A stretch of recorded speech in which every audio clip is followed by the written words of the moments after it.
It seems like in nearly every FPS game there is, the general premise or objective of the game is to simulate the main character or player as being a soldier. And in an effort to increase the intensity and immersion in these games, sometimes game developers will incorporate realistic elements to really make you feel like you are taking part in a grand battle or some kind of war. These realistic elements are, of course, part of the reason why Escape from Tarkov is so popular. But if you found yourself missing the action and excitement of older Battlefield titles where you put yourself in the shoes of a regular soldier or grunt, but are seeking a more refined and realistic game experience, then if you haven't tried out Squad yet, you're definitely missing out. Squad has been available to play for many years now. If you haven't had a chance to try it, or if it's been a long time since you've tried it, then please allow me to explain what it is and why it's one of my go-to games whenever I need a little break from the Tarkov grind. Squad is a realistic, or semi-realistic, first-person shooter that's goal is to put yourself in the shoes of an average soldier in a modern, small-scale battle or skirmish, while focusing entirely on teamwork, coordination, and the ability of a few key players per team to lead their squads to victory. And of course, the willingness and cooperation of players within those squads to comprehend, cooperate, and respond to the directions of the team's leadership. Squad includes a massive variety of maps, vehicles, and factions, ranging from Middle Eastern insurgents and irregular militia forces to modern armies like Russian, American, British, and Canadian armies. An average game kind of looks like this. At the start of a match, players have two choices: start a squad of their own and become a squad leader, or join an already existing squad that isn't full. If you've joined a squad, you can pick from one of the numerous different squad roles.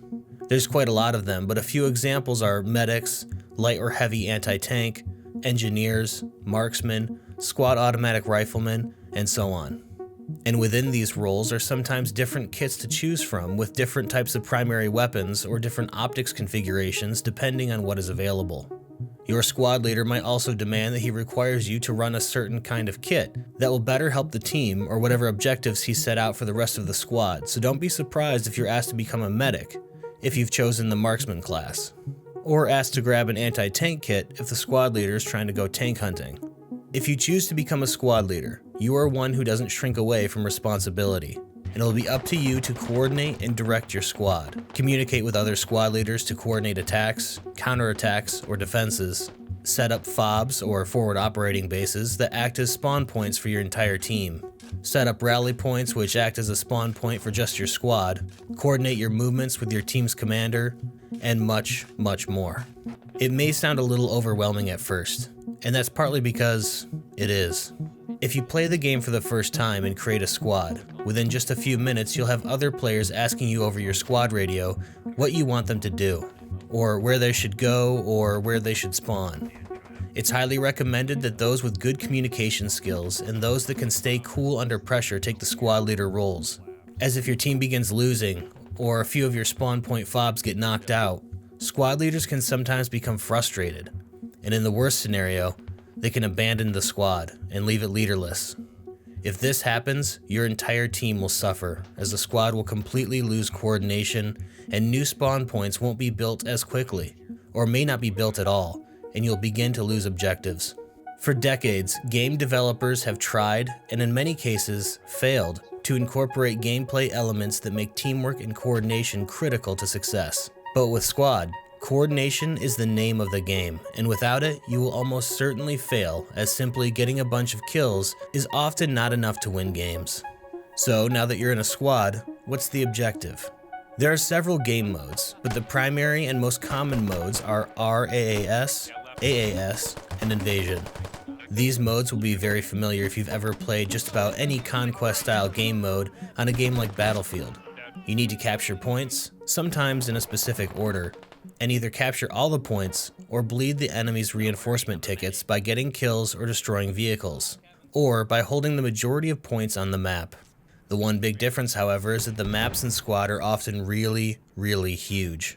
After all, it is 50 versus 50 players. But even with 100 players per map, some maps are extremely large, and for that, you need logistics. Managing the logistical situation on your team is absolutely critical to success. Squad leaders need to create fobs so that the team can spawn somewhat close to objectives, as the maps are way too huge for everyone to spawn at the main base. Second, these bases need to be resupplied by player-driven trucks or helicopters, with ammunition or construction supplies so that your war effort can continue. If you run out of ammunition, players on your team will run out of valuable assets like rockets for their anti-tank weapons, grenades, or medical supplies for their medics. Construction supplies are critical for building defenses to funnel attackers into kill zones of your design, or build extremely powerful stationary weapons like machine gun bunkers, mortars, and guided anti-tank weapons. Keeping open supply routes and reserving at least a few players to run those supplies to and from the main base is critical, and cutting off the enemy supply lines is a game-winning tactic. And it's worth mentioning that all of these cool defenses you can build and all of the resupplying is completely operated by players. If you are a squad leader, you need to assign a real person to logistical duty. You need to coordinate and set markers for real players that will physically operate your mortars or tow missile launchers, and decide for yourself the best way you can either attack or defend a point. Now that we've covered how a game of Squad typically works, what about how it looks and sounds? One of the crowning jewels of Squad is its sound design. When you think of how an immersive or realistic war game should sound, Squad is nearly perfect. It won't be long until you experience something like a mortar or artillery strike on your position, and the loud, concussive blasts all around you will most likely put you into a shocked state of both fear and excitement. Or the first time you hear of Bradley firing its 25mm main gun right next to you. The punch and clarity of the audio will have you literally yelling into your mic so you can be heard over its loud report. Vehicle engine sounds and both near and distant gunfire is also perfectly positioned and clear that it's honestly some of the best ear candy that an FPS game can deliver, and just the sound alone offers a level of immersion that few other games can match. The graphics are what I would call good on older maps and very good on the newest maps. The textures and lighting won't really blow you away, but they were recently overhauled and it looks a lot better than it did before. And you may notice that some maps look significantly better than others.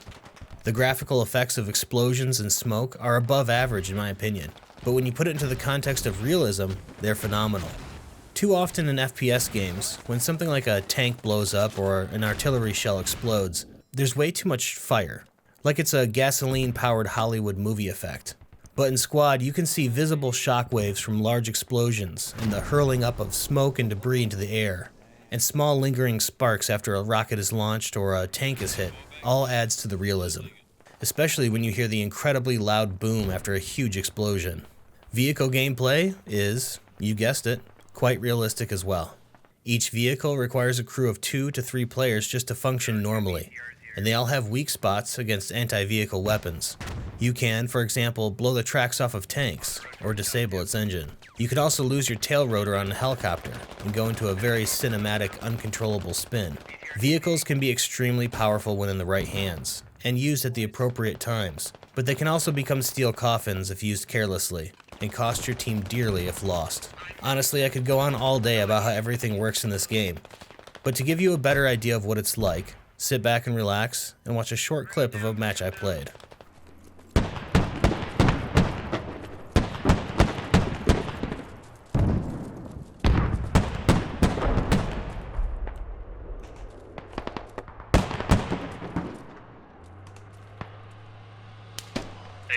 What if we get an overwatch position on these houses here, just right across the street? That'd be great, actually.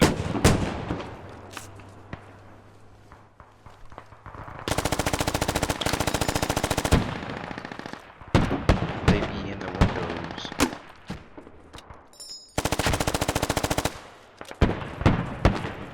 Yeah, I'm moving into this house across. 1 second. Oh, right in the window! Oh my god, I'm fucking good.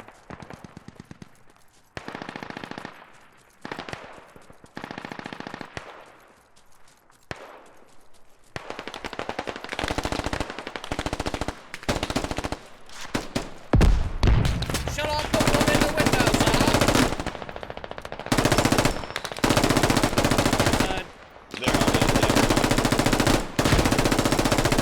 Oh shit, a team Send a killed. GL on the attack mark. Alright.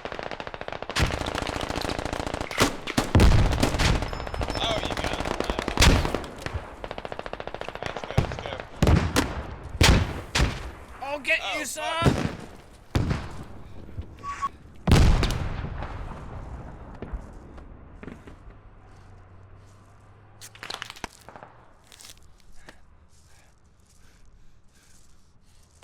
There's a whole bunch of infantry on grid marker Foxtrot 842.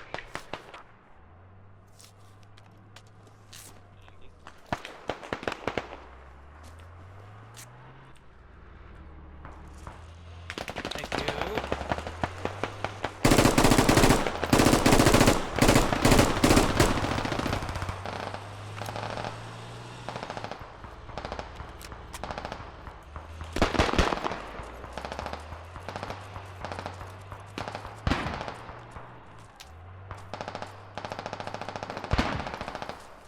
Gotta clear this bitch. They're in here! They're in here! Copy, we're coming. Got him! Clear, clear, clear! I'm hurt! Oh, god damn it! Not clear! Jesus. My bad. And one last word of caution. Your gameplay experience is completely dependent on your team's ability to work together. If you have a bad squad leader, or if your team just isn't working together, instead of assaulting positions or fiercely defending your territory against attackers, Squad will just become a very, very boring walking simulator. You'll always seem to be 1 or 2 capture points behind the action, and you'll be quickly overwhelmed by the more organized enemy team. I have seen some comebacks, but honestly, they are rare. It's up to you if you want to stick it out and try to achieve victory against all odds, but honestly I can't blame you if you just want to switch to another server. There's no other FPS game that I've played that is so heavily dependent on teamwork, which is a double-edged sword. When people work together, you'll have an awesome game, even if you lose. But if there's no communication or planning, it'll be very boring. In conclusion, Squad is one of my favorite games to boot up when I need a little break from Tarkov. It could improve in a few areas, sure. I'd like to see maybe a progression system or something that would give a little bit more weight to actually winning a match, even if it was just a little badge or a rank next to your name to show that you were a good player. But Squad has constantly changed and been added onto for many years now, and there really isn't any sign of that slowing down. But now I want to hear what you have to say. Have you tried Squad? If so, let me know what your thoughts are on the game in the comments below. I sincerely appreciate you all watching, and please let me know in the comments if you'd like to see me cover more games other than just Tarkov. I'll have new videos out soon, but until then, I'm Jeff with EUL Gaming. Good luck out there.